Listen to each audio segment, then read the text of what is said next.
من يهده الله فلا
বিশ্বনবী মুহাম্মদ রাসূলুল্লাহ সাল্লাল্লাহু আলাইহি ওয়াসাল্লাম।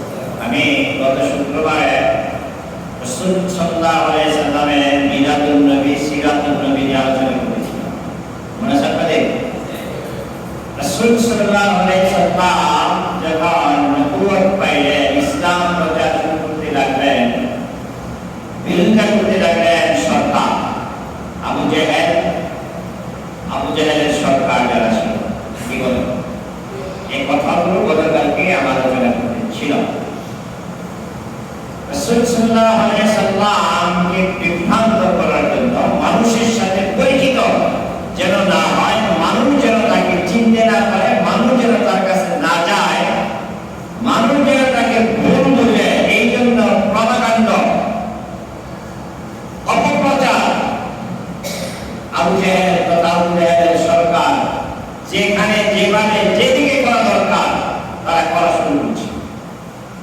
সেই ধারাবাহিকতায় আজকেও এই পৃথিবীতে, এই বাংলাদেশে যারা কোরআনের পক্ষে, বিশ্বনবী রাসূলুল্লাহ সাল্লাল্লাহু আলাইহি ওয়াসাল্লামকে আদর্শ নেতা মানে, তাদের কেউ তখন সত্যি বিভিন্নভাবে অপপ্রচার চালিয়ে যাচ্ছে।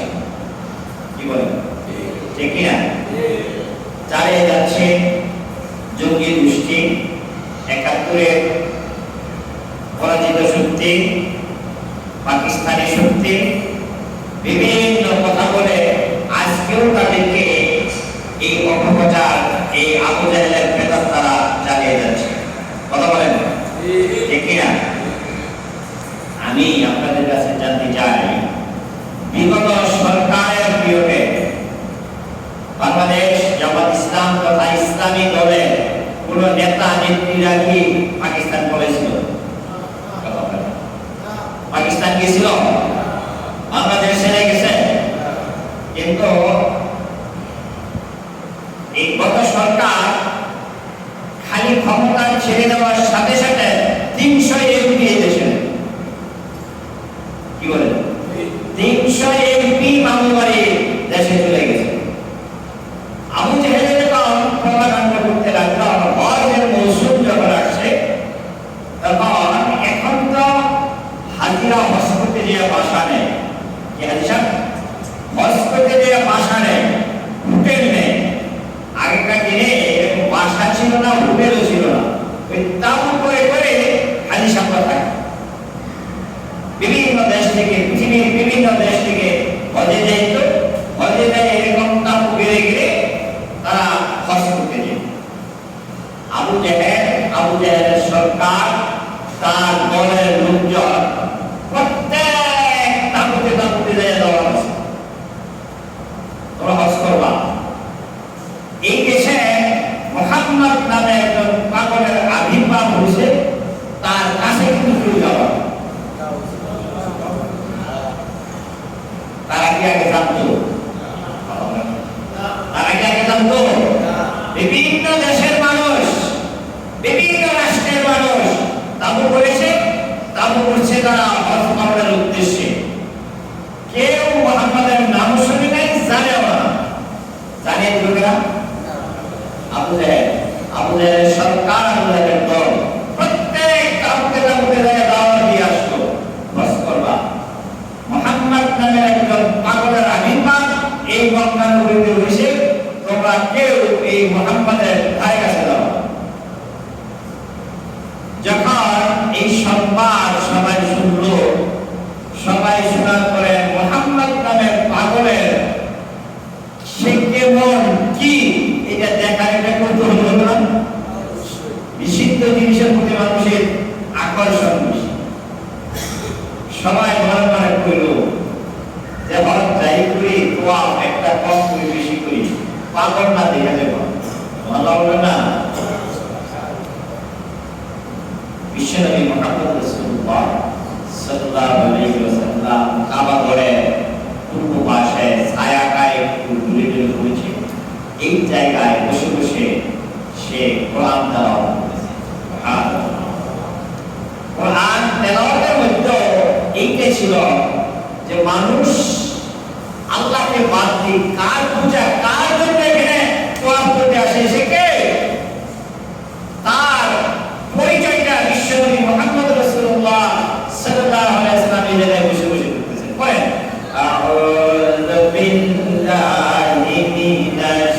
الشيطان الرجيم بسم الله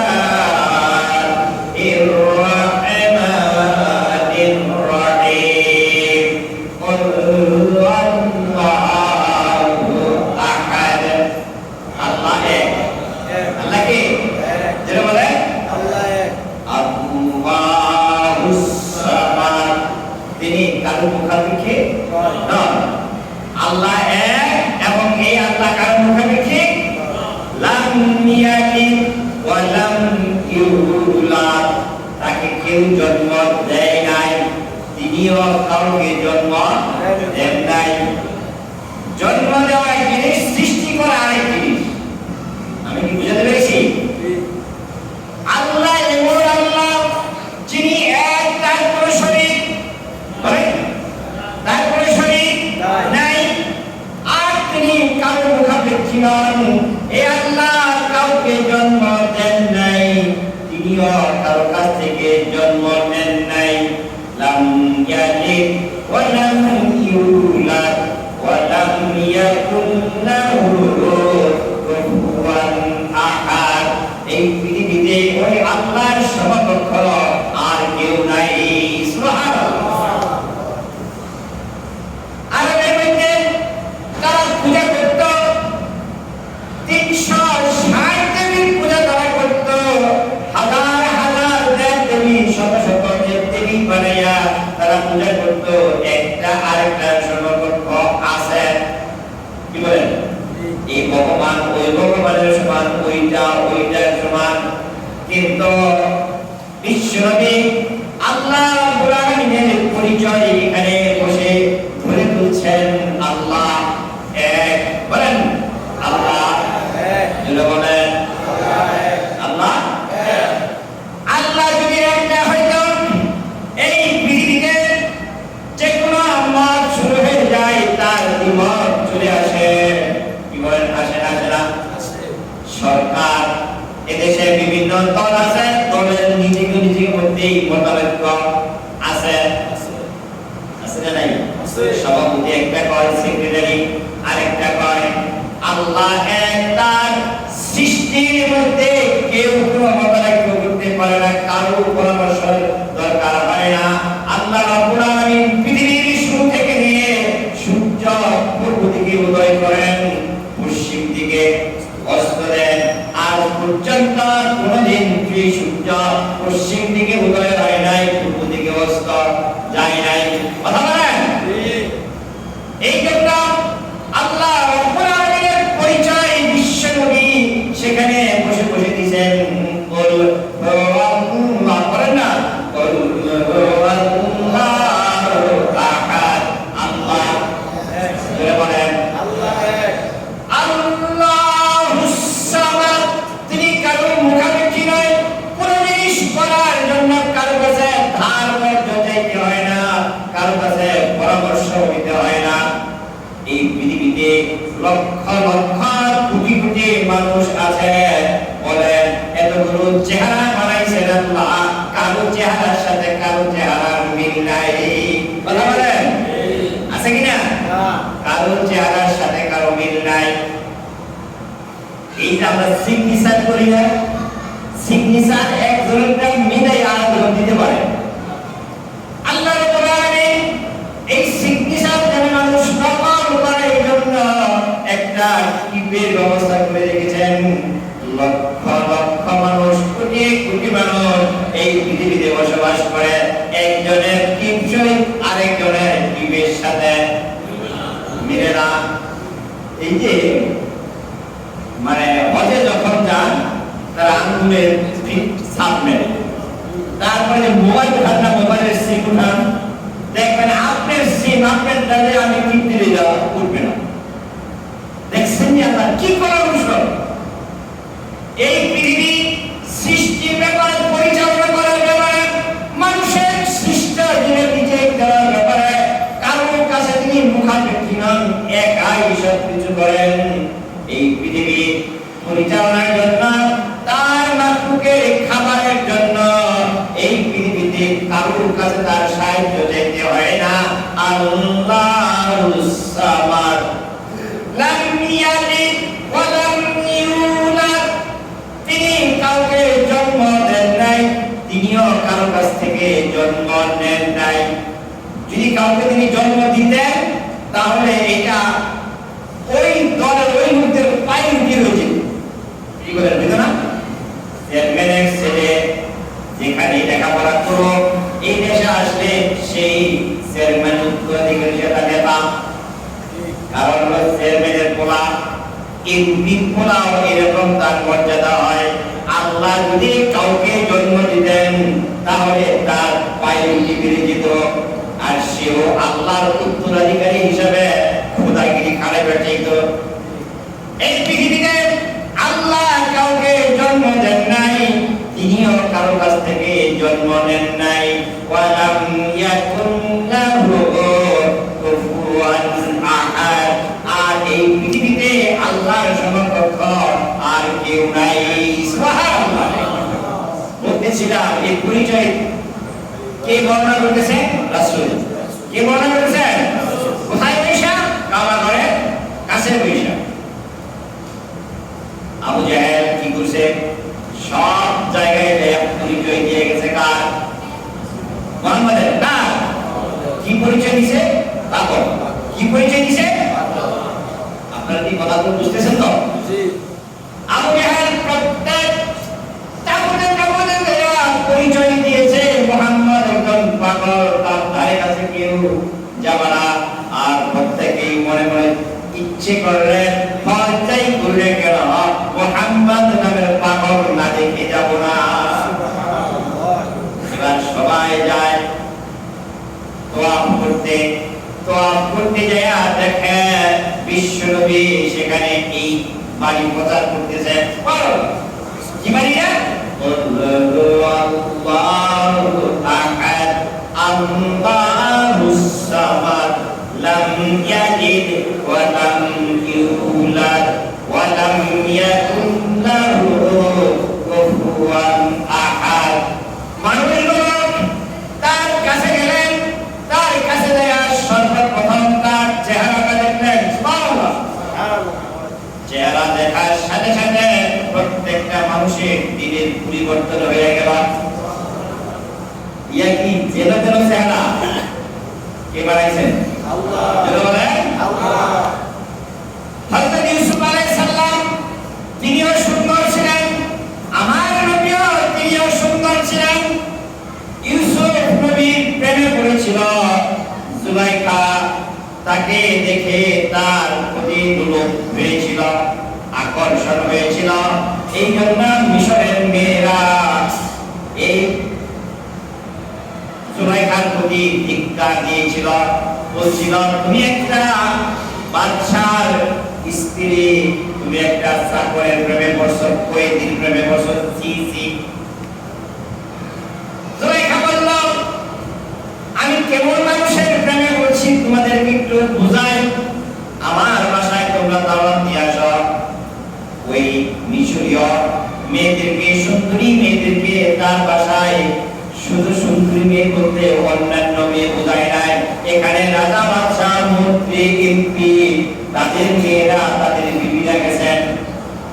চতুর্দিকে রাউন্ড করে এই বিবিদেরকে বসাইছেন। আপনারা কি বুঝতেছেন কথা? বিবিদেরকে বসায়া একটা করে শসা প্রত্যেকের হাতে দিয়েছেন, আর একটা করে চাকু তাদের হাতে দিয়েছেন। দারোয়ানকে বলেছেন জেলখানা থেকে ইউসুফকে নিয়ে আসো। প্রত্যেকে জেলখানা থেকে ইউসুফকে নিয়ে এসে মাঝখানে বসাইয়া দিল। যখন আসছে, আসার সাথে সাথে তার চেহারা দেখে সমস্ত মহিলাদের মন ঘুরে গেল, সকলেই তার প্রতি আকৃষ্ট হয়ে গেল। এবার জুলাইখা বললেন তোমরা শসা কাটতে থাকো। একবার যখন ইউসুফের দিকে নজর দিয়েছে, আর নজর শুকাতে পারে না, আর নজর অন্য দিকে দিতে পারে না। ইউসুফের দিকে নজর, এই ইউসুফের দিকে তাকায় শসা কাটতেছে। শসা কাটতে কাটতে প্রথম যেন হাত হাতের মধ্যে ছুরি, এই চাকু এসে গেছে, কেউ বলতে পারে নাই। দেখতে পেরেছে হাত কেটে প্রত্যেকের নিচে রক্তাক্ত হয়ে গেছে। বলা হলো না? জুলাইখা দেখে অভ্যস্ত। এবার দারোয়ানকে বলো, জলদি করে ইউসুফকে সরাও। ইউসুফকে সরাই আবার জেলখানায় নিয়ে যাওয়া হলো। বললো, এবার দেখো কেমন মানুষের প্রেমে পড়েছি। তোমরা সাধারণ একটা শশা কাটতেছ, শশা কাটতে কাটতে কারু খেল নাই, হাত কেটে ফেলেছ। এবার দেখো আমি কেমন মানুষের প্রেমে পড়েছি, তাকে আমি খাওয়াই পড়াই কাজে। তার ইউসুফ ছাড়া আমি পৃথিবীতে আর কিছুই কল্পনা করতে পারি না। ইউসুফ আলাইহিস সালাম ছিলেন লাল সুন্দর, সাদা সুন্দর। আমার নবী মুহাম্মদ রাসূলুল্লাহ সাল্লাল্লাহু আলাইহি সাল্লাম ছিলেন সাদা লাল সুন্দর। মা আয়েশা সিদ্দিকা রাদিয়াল্লাহু তাআলা আনহা বলেছেন, মিশরের মেয়েরা ইউসুফকে দেখে হাত কেটে ফেলেছে। ওই মেয়েরা যদি আজকে আমার নবীকে দেখতেন, তাদের কলিজা কেটে ফেলতেন, কোনো আশ করতে পারতেন না। মনে আছে কোথায় কোথায় ছিল? হাজিরা সকলেই বিশ্ব নবীর কাছে গেলেন। মনে আছে আপনাদের কথা? যে তাকাইলেন, এক নজরে প্রত্যেকটা হাজিদের মন পরিবর্তন হয়ে গেল। সুবহানাল্লাহ। আবু জাহেল কি বলছে? বলেন পাগল। পাগলের চেহারা একজন ভালো মানুষের চেহারা একরকম নাকি? ইদানিং ফেসবুকে দেখি একজন লোক পাগলদের সেবা করতে শুরু করছে। আপনারা দেখছেন কিনা জানি না।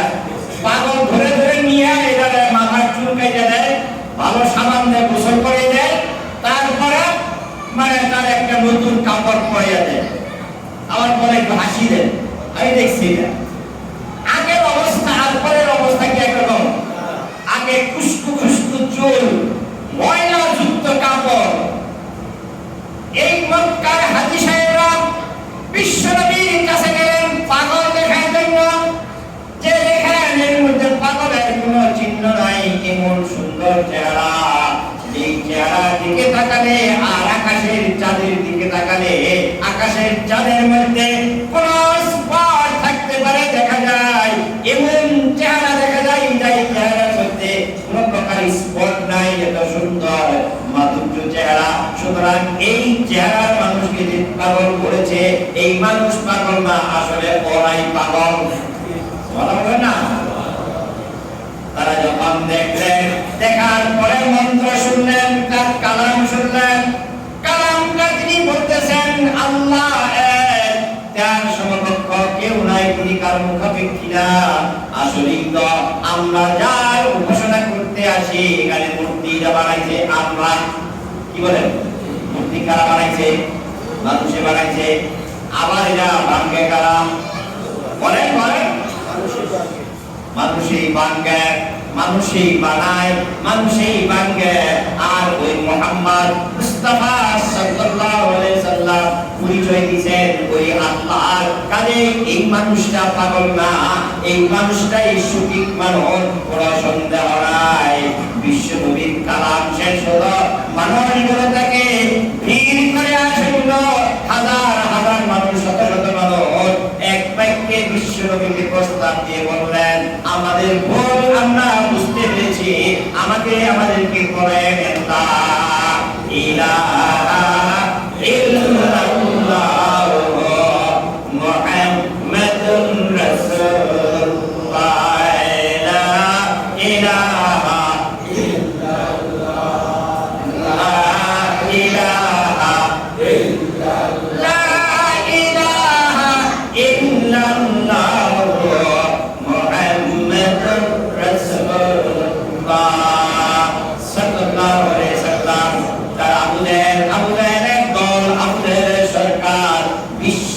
সম্পর্কে অপপ্রচার করেছেন। আর অপপ্রচারে দেখা গেল উল্টা রেজাল্ট হলো। আবু জেহেল চিন্তা করেছ বিশ্ব নবী থেকে মানুষকে সরাইয়া দিবে, বিশ্ব নবীকে নিন্দা করবে। দেখা গেল আবু জেহেলের প্রচারটাই এখন কাজে এসে গেছে। আজকেও বাংলাদেশ সারা বিশ্বে কোরআনের বিরোধিতা যারা করবে, ইসলামী দলের যারা বিরোধিতা করবে, অপপ্রচার প্রচার মেনে নিয়ে তাদেরকেই ধিক্কার দেবে। ইসলামের দলের মধ্যে মানুষ পতাকা দলের হাজার হাজার মানুষ অংশগ্রহণ করতে শুরু করে দিয়েছে। এবারে তারা সহ্য করতে পারলেন না। বলেন এই দৃশ্য দেখে আবু জাহেল খুশি না বেজার? বুঝতেছেন তো? আবু জাহেল চিন্তা করেছিলেন এই হাজিরা তাকে দেখবে না, কিন্তু দেখা গেল উল্টাটা, ঠিক না? এই যে আবু জাহেল তার একটা সংসদ ছিল, এই সংসদের নাম হলো দারুন নাদওয়া। নাম কি? বলেন বলেন।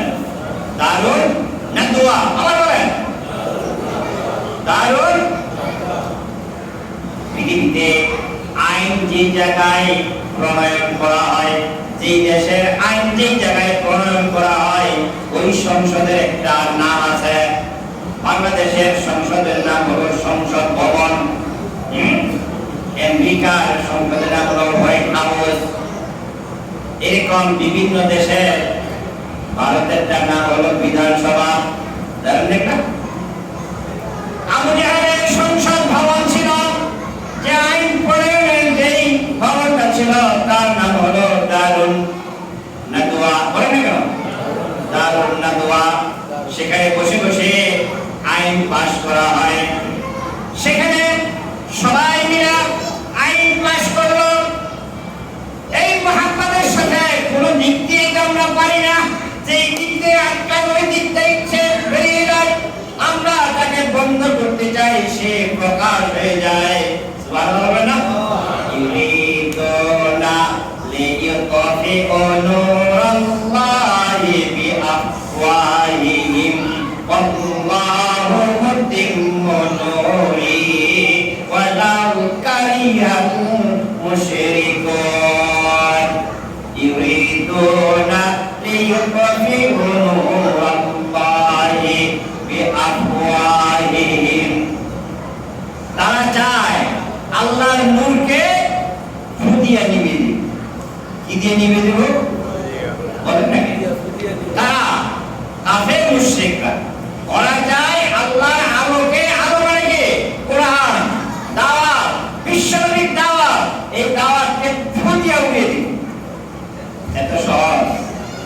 কি বলে এত সহজ? তারা চায় আল্লাহর এই আলোকে ফু দিয়া নিভিয়ে দিবে। আল্লাহু মুতিম্মু নূরিহি, আর আল্লাহ চায় তার আলোকে জ্বালায়া দিবে। কথা বলেন না? ওরা চায় এই আল্লাহর আলোকে নিভিয়ে দিবে, আর আল্লাহ চায় আল্লাহর আলোকে, বলেন না কেন, জ্বালায়া দিবে। এখন আপনাদের কাছে প্রশ্ন, আল্লাহ চায় আল্লাহর আলো জ্বালাবে, আর ওরা চায় আল্লাহর আলো কিভাবে? সুতরাং বলে এখন জ্বলবে না নিভবে? জ্বলবে না নিভবে? ওরা চায় নিভাতে, আল্লাহ চায়। সুতরাং পৃথিবীর সকল মানুষ একত্রিত হয়েও আল্লাহর এই নূরকে নিভাতে পারবে না। কি বলেন, ঠিক না? সকলে মিলে একটা আইন পাস করলো। আইনটা ছিল এই, সকলে মিলা তিনটা ইস্যু দিয়ে, তিনটা পয়েন্ট দিয়ে আইন পাস করলো। এই মুহাম্মদকে যদি থামাতে চাও তাহলে তাকে বন্দী করে রাখতে হবে। এক নম্বর কি? বলে বন্দী করে রাখতে হবে। দুই নম্বরে তাকে ফাঁসি দণ্ড, মৃত্যুদণ্ড, ইসবিতুকা আও ইয়াকতুলুকা আও ইখরিজুকা। তিন নম্বরটা হলো তাকে দেশ থেকে খেতে যেতে হবে। কয়টা পয়েন্ট? যারা বলেন এক নম্বরে তারে বন্দী করে রাখতে হবে, দুই নম্বরে তাকে মেরে ফেলতে হবে, তিন নম্বরে না হলে তাকে দেশ থেকে তাড়িয়ে দিতে হবে। সবাই মিলা পয়সা হ্যাঁ হ্যাঁ বুঝছেন? সবাই একমত। এই জন্য সবার এই আইন অনুসারে তাদেরকে ধরে ধরে নিয়ে বন্দী করতে শুরু করলো। আপনারা আপনারা একটু মিলাইবেন। ওই আবু জেহেলের পয়েন্ট আর এই বর্তমান দেশের আবু জেহেলদের পয়েন্ট এক আছে কিনা? বিশ্বনবী মুহাম্মদ রাসূলুল্লাহ সাল্লাল্লাহু আলাইহি সাল্লামের সাথে যেই ভালো ভালো মানুষগুলো ছিলেন, উসমান রাদিয়াল্লাহু তাআলা আনহু আরবের সেরা বলি, আবু বকরের মতো মানুষ, তালহার মতো মানুষ, এই মানুষগুলো নিয়ে সবাইকে গ্রেফতার করে বন্দী করতে শুরু করলেন। বন্দী করতে করতে 53 জন মানুষকে বন্দী করলেন। কতজন? তার মধ্যে 42 জন পুরুষ আর 11 জন নারী শিশু। এই লোকগুলোকে বন্দী করে একদিন সবাই মিলে আগে তাদেরকে খাবার দিত। এই জেলখানায় খাবার দেয় না? খাবার দিত। জেলখানার খাবার মানে ডাল, তারপরে দেয়া স্বাভাবিক একটা তরকারি দেয়, দিয়ে দিয়ে চলে। আর ওখানে যারা আমার একটু টাকা পয়সা আছে তারা আবার কিনা কিনা তরকারি খায়। আসিলাম তো জেলে, কাজের অভিজ্ঞতা আমার আছে। 3.5 বছর তাকে আটকে রাখলো, দাওয়াত দিতে দেয় নাই। 3.5 বছর যখন বিশ্বনবীকে আটকে রাখলো, এই 3.5 বছরের আগে এই মক্কা নগরীতে রাসূল দাওয়াত দিয়েছেন, রাসূল বড় হয়েছেন, রাসূল যৌবন কেটেছে এই মক্কা নগরীতে। কাজে মক্কা নগরীর মানুষের পূজার কোনো বাকি ছিল না। মুহাম্মদ কেমন মানুষ, কি বলে? এই বাংলাদেশ যখন আলেমদেরকে ধরে ধরে নিয়ে জেলখানায় বন্দী করেছে, আপনারা বলেন যাদেরকে বন্দী করেছে তাদের জনপ্রিয়তা কমছে না বাড়ছে? এই আমির হামজা এত জনপ্রিয় ছিল না, কথা বলেন না কেন? যখন তাদের জেলে ঢুকাইছে তার জনপ্রিয়তা বেড়ে গেছে। মামুনুল হক সাহেব, তার এত জনপ্রিয়তা ছিল না। তারে যখন এই তাগুতরা আটকাইছে তার জনপ্রিয়তা। এবারে আমি এত আলেমদের কথা বলার সময় নাই। বিশ্বনবী সহ যে সকল সাহাবাদেরকে যারা জেলখানার মধ্যে আটকাইছে, উসমান রাদিয়াল্লাহু তাআলা কেমন মানুষ ছিলেন, আবু বকর কেমন মানুষ ছিলেন, তালহা কেমন মানুষ ছিলেন, জুবাইর কেমন মানুষ ছিলেন, মক্কা নগরীর মানুষের পূজার বাকি ছিল না। তাদেরকে যখন জেলখানায় ঢুকাইছে, প্রত্যেকটা মানুষের দরদ ভালোবাসা এই মক্কা নগরীর মানুষের মধ্যে সৃষ্টি হতে শুরু করেছে। তারা পাশ করলেন কয়টা? যদি বলেন, প্রথম তাদেরকে খাবার দিত, তারপরে তাদেরকে কৌশলে মারতে শুরু করলেন। কৌশল মানে হলো তাদেরকে খাবার আর দেয় না, চিন্তা করছেন? আগে খাবার দিত, এখন তো আর কেউ খাবার দেয় না। পাশাপাশি তার কোন আত্মীয়-স্বজন যদি তাকে খাবার দেওয়ার জন্য যেত, তাকেও গ্রেফতার করত। তার মানে হলো বাহির থেকে কোনো খাবার ভিতরে ঢুকানো যায় না। ভিতরে তো সরকার খাবার দেয় না, পাশাপাশি বাহির থেকে যদি কোনো মানুষ খাবার দিতে চায় তাও দিতে দেয় না। এখন খাবারের অভাবে 53 জন মানুষ হাহাকার করতে শুরু করলেন। পানি নাই, খাবার নাই, কোনো খাবার নাই। সেখানে গাছপালা ছিল, তারা একটা সময় গাছপালার লতা পাতা খাইয়া তাদের জীবন ধারণ শুরু করে দিয়েছে। এমনি ভাবা, যখন খাবার নাই, পানি নাই, গাছের লতা পাতা খাইয়া তারা জীবন ধারণ করতে শুরু করলো। ক্ষীণ হয়ে সকলেই দুর্বল হয়ে গেল। এমন অবস্থা হইল পায়খানা প্রস্রাব পর্যন্ত হয় না। প্রস্রাবটা রক্তের মতো লাল হতে শুরু করেছে, পায়খানাটা ছাগলের লাদির মতো হতে শুরু করেছে। এমন মনুষ্য অবস্থায় দিনে দিনে তাদেরকে মারতে শুরু করেছে। তারা যখন সিদ্ধান্ত নিলেন পয়েন্ট তিনটা, এখন সেই দিন তাদেরকে 4 দিন সময় দেওয়া হলো। এই সংসদে বসে 4 দিন বাকি আছে, 4 দিন পরে সিদ্ধান্ত নিব তাদেরকে ফাঁসি দিবে না জেল থেকে তাড়িয়ে দিবে। ঢুকে ঢুকে তো মারতে শুরু করেছে। এই জেলখানায় যদি ওরা না মারা যায় তাহলে এই 4 দিন বা 5 দিন পরে ওদেরকে কিছুকে ফাঁসি দিবে আর কিছুকে দেশ থেকে তাড়িয়ে দিবে। এই বাংলাদেশে যাদেরকে যুদ্ধ অপরাধ বলে ফাঁসি দিয়েছে একজন কোনো অপরাধ তাদেরকে ধরতে পারে নাই। বলেন ঠিক না? পরামর্শ করে চলে আসলেন আবু জাহেলের প্রধান উপদেষ্টা হিশাম ইবনে আব্দুল্লাহ। তিনি অত্যন্ত বিচক্ষণ মানুষ, অত্যন্ত বুদ্ধিমান মানুষ। এই জন্যই আবু জাহেল তার প্রধান উপদেষ্টা করেছে। বয়স 82-83 বছর বয়স। তিনি যখন ওই সিদ্ধান্ত নিয়ে আসলেন 4 দিন পরে বাস্তবায়ন হবে, 5 দিন পরে বাস্তবায়ন হবে, বাসায় আসছে, ঘুমের মধ্যে শুয়েছে, খাবার ভিতরে যায় না, খেতে পারে না। চিন্তা করছেন, খেতে পারে না, শুয়ে আছেন, তার বিবি তার পাশেই শোয়া। দেখতে পেলেন বিবি তার স্বামী ঘুমায় না, এদিক সেদিক ছুটাছুটি করে। 1 দিন পার হয়ে গেল, 2 দিন পার হয়ে গেল। বিবি বা জিজ্ঞেস করে, কি গো স্বামী তোমার কি হয়েছে, ঘুমাও না কেন?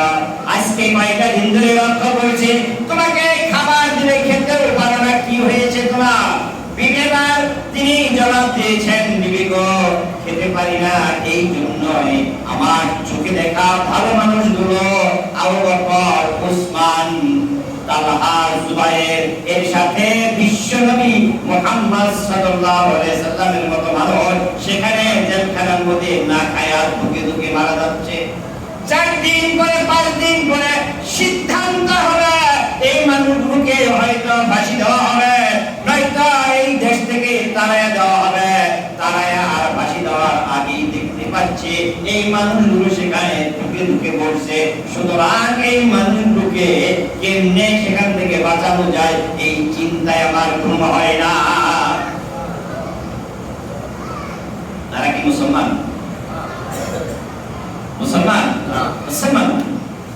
এই জন্য তিনি 82 বছরের মানুষ গভীর রাতে কনকনে শীতের মধ্যে একটা লাঠি নিয়ে ফট করে ওই উপদেষ্টাদের মধ্যে আরেকজনের বাসায় গেলেন। তিনি গেলেন জওহর, তার বাসায় যায়া নোট করলেন। মাত্র নোট করছে, পরে গভীর রাত্রে মাত্র একবার নোট করছে। তিনি বলেন, চাচা কি জন্য আসছেন? তোমরা বলবে না এই সময় তো ঘুমে থাকার কথা, ঘুরে নাই। উনি বলবেন আপনি কেন আসেন এত রাত্রে? ইনি বলেন তুমি সজাগ কেন, এটা বলো। দুজনের কেস কিন্তু একই। চাচা আপনি এত রাত্রে কেন আসলেন? আর জওহর বলতেছে তুমি কেন আসলা, এই জন্য তুমি কেন সজাগ, আমাকে এটা বলো। তিনি বললেন চাচা গো এই জন্যই সজাগ আছি, বলতে দ্বিধা নাই, ভয় করে লাভ নাই, যা হয় হবে। বাবা আমার মা আমাকে বলছে এই মুহাম্মদ সাল্লাল্লাহু আলাইহি সাল্লাম নাকি আমার মায়ের দুধ প্রতিদিন পালন করেছে। এই মুহাম্মদ সাল্লাল্লাহু আলাইহি সাল্লাম নাকি আমার চেয়ে মাত্র 3 বছর 3 মাসের বড়। সুতরাং এই মুহাম্মদ এত ভালো মানুষ। মা বলছে মুহাম্মদকে যখন বুকে নিয়ে মা ঘুমাতেন মায়ের বুকটা শীতল হয়ে যেত। আমার মাকে বলছে তুই নাকি আবু জাহেলের সন্ত্রাসীদের লিডার। আমি জানতে পারলাম এই মুহাম্মদকে বুকে সেখানে মেরে ফেলতেছি। তোরা তুই যদি পারস তাকে সেখান থেকে উদ্ধার কর, আর যদি না পারস তাহলে আবু জাহেলের দল ছেড়ে দে। আর যদি দুইটার একটা তুই যদি না পারস, ওই শুনে রাখ আমার কলিজার টুকরা সন্তান, তুমি শুনে রাখো আমার অবস্থা বেশি ভালো না, না জানি কখন দুনিয়া ছেড়ে চলে যায়, তোমাকে আমি ভুলে যাই। এই দুইটার একটাও যদি করতে না পারো, আমি মরে গেলে আমার মরা মুখ তুমি দেখতে যেও না। ওসিয়ত কার? মা। কঠিন না? কঠিন ওসিয়ত। আঙ্কেল আমি চিন্তা করতেছি কি করব, কেমনে মুহাম্মদকে উদ্ধার করব। আমিও বুঝতেছি মুহাম্মদের মতো ভালো মানুষ এই মক্কা নগরীতে নাই। আর আপনিও জানেন আবু বকর, উসমান, তালহা, জুবাইর এরকম আর অন্যান্য সাহাবীরা তারাও সোনার মানুষ, ভালো মানুষ। সুতরাং এই মানুষকে আমাদের লিডার মেরে ফেলতে যাচ্ছে তার ক্ষমতার কারণে। ক্ষমতা টিকাইতে হবে, এই জন্য মানুষকে, ভালো মানুষদেরকে মেরে ফেলতে হবে। এর আগেও দেখা যায় এই দেশের সরকার ভালো মানুষকে হত্যা করেছে শুধুমাত্র ক্ষমতা টিকিয়ে রাখার জন্য। ঠিক কিনা? ক্ষমতা কি আছে না গেছে? আছে না গেছে? আজকেও যারা আবার এই ইসলামী দলগুলো কোরআনের কাজীগুলোর বিরুদ্ধে, কোরআনের বিরুদ্ধে আজকেও যারা লেগেছে, আমি বলবো তাদের পরিণতি হয়েছে একটু তাকাইয়া দেখেন। কি বলেন? ঠিক কিনা? সম্মানিত ভাইয়েরা, দুইজন পরামর্শ বললো আরেকজনের দরকার। তারা আবার আরেকজনের কাছে গেলেন, তিনিও একই কথা বললেন। এভাবে 5 জন একত্রিত হইলেন। কয়জন? বলেন কয়জন? কথা লম্বা করা যাবে না। 5 জন একত্রিত হয়ে তারা হাসাস নামে একটা পাহাড় আছে, এই পাহাড়ের উপরে যেয়ে উঠলেন। কখন? রাত্রে। কখন?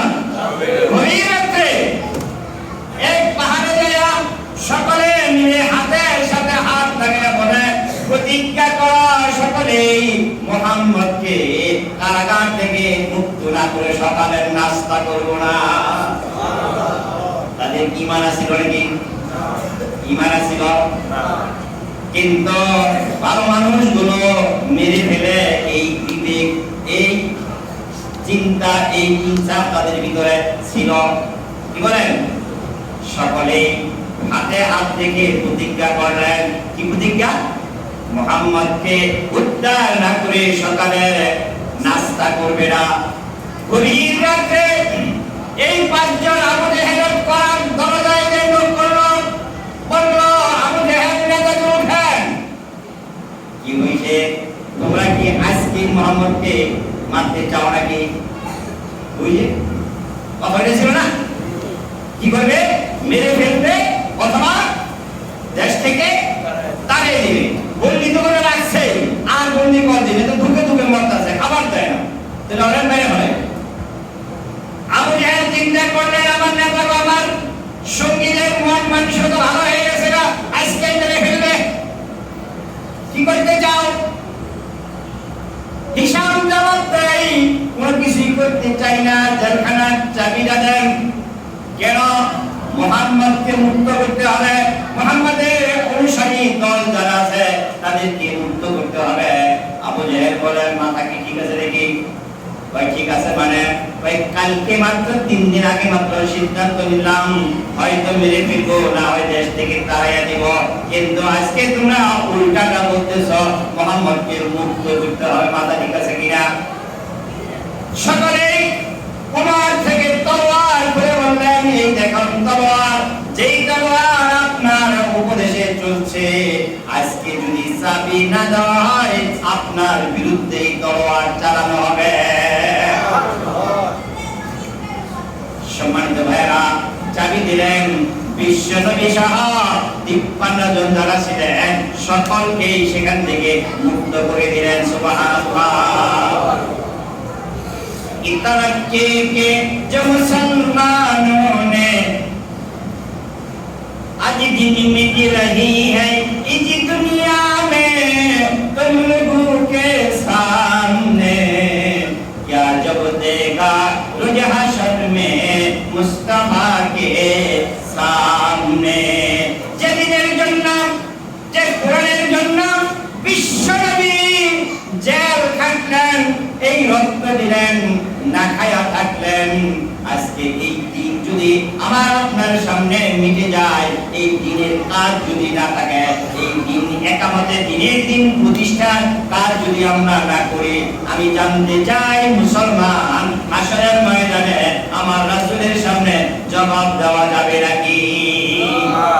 সুতরাং যে নবী দিনের জন্য জেল খাটছেন, দিনের জন্য না খায়া রাখছেন, আমাদের আজকে এই দিনের প্রতিষ্ঠার কাজ করলে জেলে যেতে হয়। জেলের সরকার চলে গেছে, বলেন জেল যে দিবসে চলে গেছে, এখন হয়তো একটু তিরস্কার শুনতে হয়, যাই শুনতে হয় হাসরের ময়দানে রাসূলের সুপারিশ ছাড়া জান্নাতে যেতে পাবে না।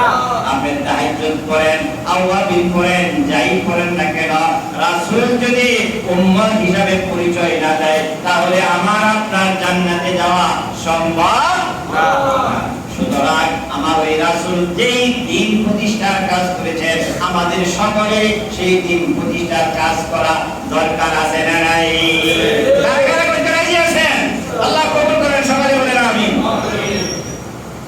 রাসূল সাল্লাল্লাহু আলাইহি সাল্লাম কারাগার থেকে মুক্ত হলেন, তারপরে আবু জাহেল বসে নাই, তাকে এই মক্কা থেকে তাড়িয়ে দিবেন, তার দল সাথে হিজরত করে চলে যাবেন।